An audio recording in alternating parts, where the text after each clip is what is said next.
Olá, eu sou Bianca Carvalho, irei apresentar o trabalho intitulado Deficiência Isolada do Hormônio do Crescimento Congênita e Não Tratada Predispõe Sarcopenia.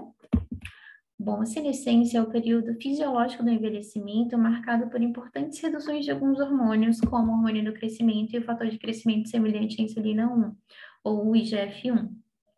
A redução desses hormônios levarão a lesões na micro e macroarquitetura muscular, onde a gente pode observar um aumento de massa gorda e uma redução importante de massa magra nessa população. A sarcopenia já é o agravamento dessas lesões. É quando, além de perda de massa magra, esses indivíduos também possuem perda de força e função. Já a deficiência isolada do hormônio do crescimento, ou DIGH, é uma doença genética causada por uma mutação no hormônio estimulador da hipófise anterior na produção desse GH, onde o GHRH, que é esse hormônio estimulador, ele não consegue se ligar ao seu receptor, consequentemente, ele não consegue estimular a hipófise a produzir os níveis adequados tanto de GH quanto de GF1 no organismo. Então, essa perda de GH, essa redução importante de GH no organismo vai levar ao fenótipo que a gente consegue observar de redução importante de massa magra, aumento de massa gorda, redução da estatura, além de outras características bem marcantes nessa população.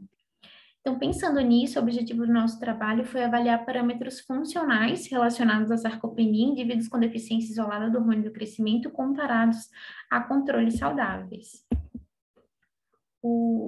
Para isso, realizamos um estudo transversal, né, com 2 grupos, o grupo DIGH com 31 indivíduos, sendo 16 do sexo masculino, e o grupo controle, 40 indivíduos saudáveis, 20 do sexo masculino, 20 do sexo feminino, totalizando 71 indivíduos. Ambos os grupos foram pareados por idade e nível de atividade física através do IPAC, que o IPAC é um questionário internacional de atividade física.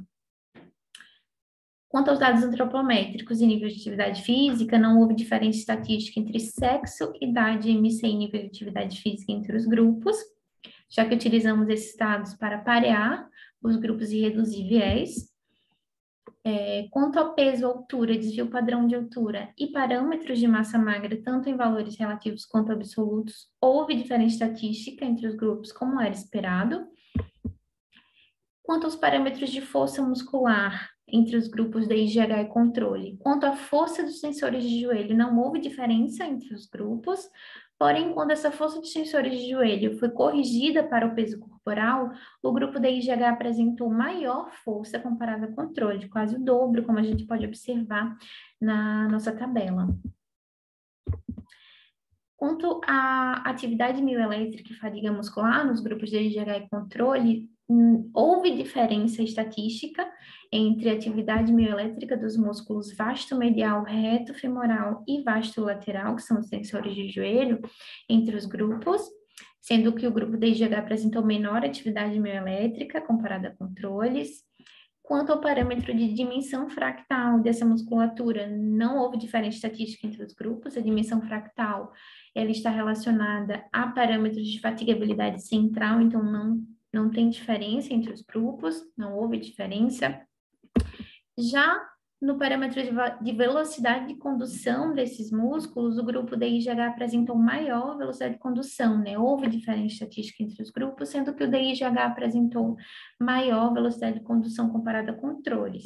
A velocidade de condução, ela está relacionada a parâmetros de fatigabilidade periférica, ou seja, o grupo da IGH apresentou menor fadiga comparado ao grupo controle. Já nos parâmetros de tempo de contração muscular e exaustão, não houve diferença estatística também entre os grupos. Então, concluindo, é razoável imaginarmos que indivíduos com DIGH congênita e não tratada apresentem franca deficiência de GH e GF1 no organismo, além de redução marcante, né, de massa magra, os quais podem conduzir a graves prejuízos funcionais e a doença sarcopênica. Contudo, acreditamos que os indivíduos com DIGH, na nossa pesquisa, ao longo do tempo, eles apresentam mecanismos fisiológicos ainda não claros que os protegem da sarcopenia precoce.